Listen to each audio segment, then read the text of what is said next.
Križevac. Mjesto gdje se susreće ljudska slabost i Božja snaga. Korak po korak, s kamena na kamen, počima s težinom.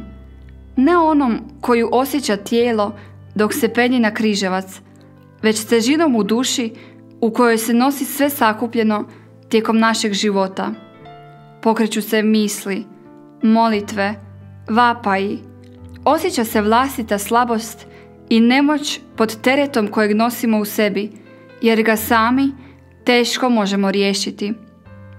Postaja za postajom donosi osjećaj da nisi sam. Razmatranjem na svakoj od njih osjećaš da si bliže nebu i Gospodinu, koji je jedini sve učinio za svakoga od nas, za svako svoje ljubljeno dijete na ovoj zemlji.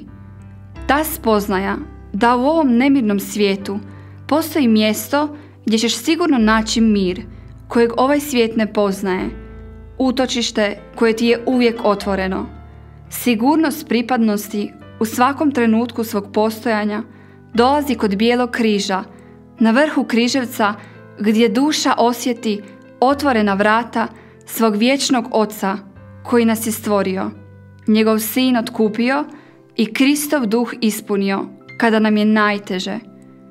Snaga Kristovog duha je uvijek prisutna u nama, ali ju često ne osjetimo jer smo zatvoreni u čahuri životnih problema i zato na vrhu križevca donesimo sve blokade i ostavimo ih tamo, a za uzvrat dobit ćemo mir kojeg samo Gospodin može udijeliti, jer prima naš nemir kako bi nam udijelio mir, preuzima naše težine kako bi nam pružio olakšanje, uzima našu odbačenost kako bi shvatili da nismo sami, jer uvijek pripadamo njemu, ispire naše grijehe da postanemo bolji ljudi i Gospodinu zahvaljujmo svim srcem svojim, svim umom svojim i svom dušom svojom.